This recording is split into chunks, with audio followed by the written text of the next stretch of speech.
el congresista García Belaunde.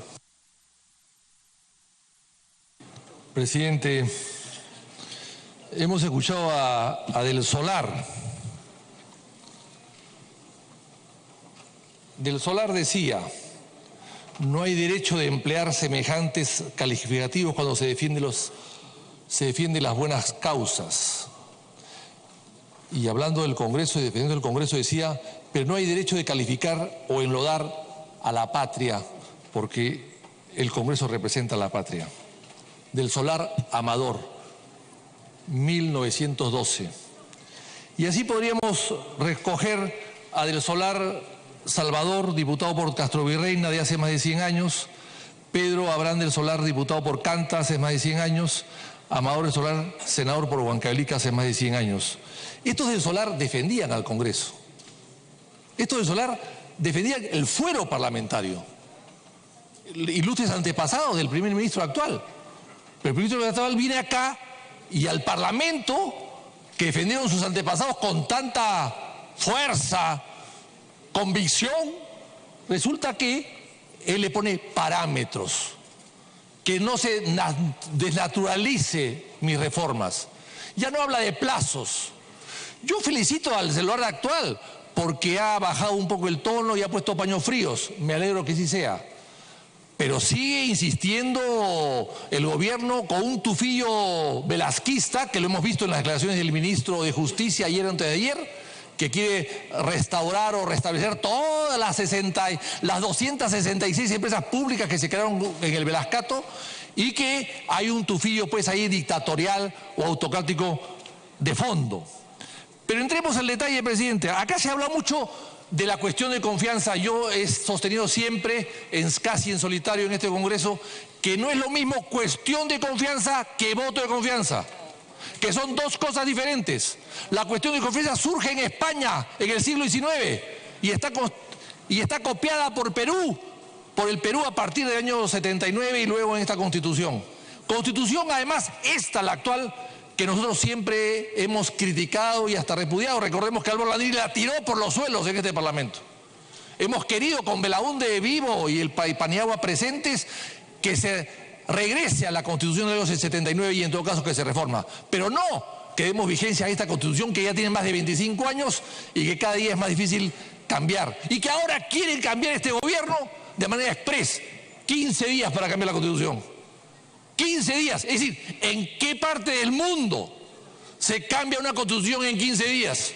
Que me lo digan los oficialistas, los vizcarristas. ¿En qué parte del mundo se cambia una Constitución en 15 días? Pero además se confunde esas dos cosas. Pero acá el tema es, lo ha dicho hasta el ministro de Economía, que vamos a crecer más de 4% si logramos la reforma política. ¡Caramba! O sea, el hecho de que la reforma política, entre las muchas cosas que se plantean, que los vicepresidentes candidatos sean candidatos también al Congreso, ¿va a cambiar el crecimiento del país? ¿Lo va a mejorar? ¿Va a hacer que la corrupción crezca o disminuya? ¿Cuál es la corrupción? Aquel ministro ha sacado unas cifras, 10.000 millones de soles en corrupción. Está atrasado, porque si es el 2% del PBI, es 14.900, está atrasado. Son 14.900 en corrupción. ¿Cuánto le corresponde al Congreso? ¿Cuánto le corresponde al Congreso? ¿Cuánto le corresponde al gobierno central? ¿Al gobierno regional? ¿A los gobiernos locales, municipales y provinciales, distritales? ¿Cuánto? Quien maneja el dinero es el gobierno, son los gobiernos locales y nacionales. Ahí está la gran corrupción, no las limosnas que pueda perderse o traficarse o entrar en una corrupción en el Congreso. La gran corrupción, y esta hay que combatirla también, por supuesto, pero la gran corrupción está en el Ejecutivo, y de eso no han dicho y no han hecho nada. ¿Cómo han hecho algo para cambiar la corrupción de Odebrecht en el futuro?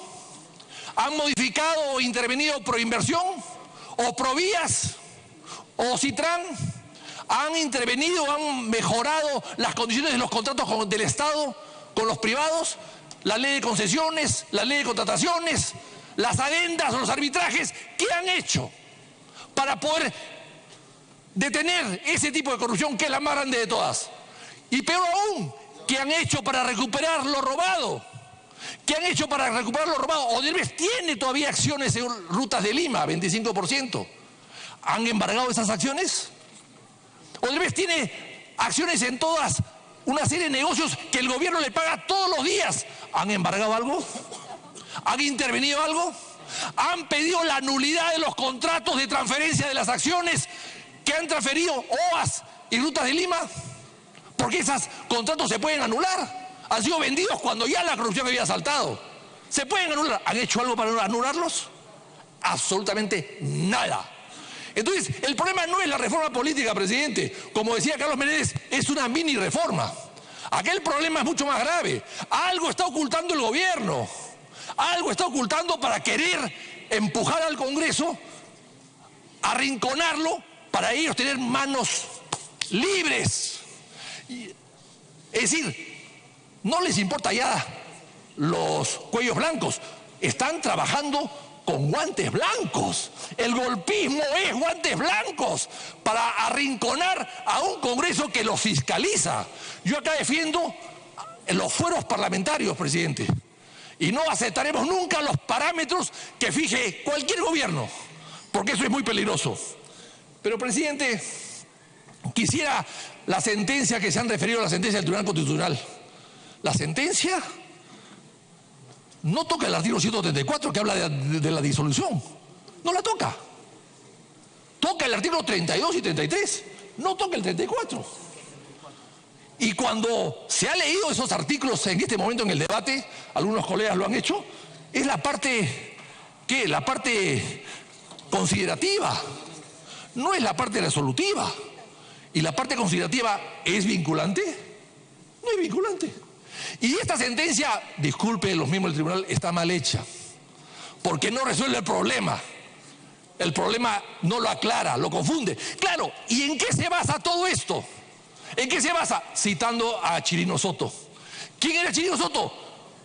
Lo quise mucho, una buena persona, presentó mi libro el año 87 sobre los ministros de Belaúnde, un hombre muy culto, un buen parlamentario, pero constitucionalista no era.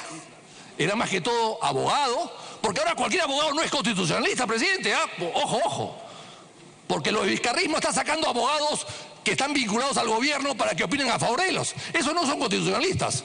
Y era un buen periodista y un buen historiador. El libro estupendo de Chirino Soto es un libro sobre historia del Perú. Cuando tiene un libro sobre comentarios al debate constitucional, lo que hace es hacer una historia del debate, pero no entra a calificar cada uno de los conceptos. Entonces, que una sentencia del Tribunal Constitucional se base en un buen periodista, buen historiador, buen parlamentario, me parece que es una sentencia bastante pobre. Pero sigamos, presidente. ¿Qué dice este libro Stefan Levinsky? Que ojalá que llegue a la mesa de noche del ministro Vizcarra y lo pueda leer con calma. Porque acá estamos hablando cómo se mueren las democracias. Cómo se mueren las democracias. Esta democracia se está muriendo poco a poco. Y los autores de la extinción están aquí y están allá, están en todas partes. ¿Y qué decía Levinsky, presidente? Porque acá hace una narración exacta de cómo estas democracias ya no se mueren por golpe de Estado. Se mueren desde dentro, porque atentamos contra las instituciones. ¿Qué decía Levinsky, presidente? Las democracias exigen negociación, compromiso y concesiones. Los reveses son inevitables. Señor Vizcarra, escuche. Los reveses son inevitables y las victorias siempre son parciales. Señor Vizcarra, escuche. Las iniciativas presidenciales pueden perecer en el Congreso o quedar bloqueadas en los tribunales. Y si bien estas limitaciones frustran a todos los políticos, los demócratas saben que no les queda más remedio que aceptarlas.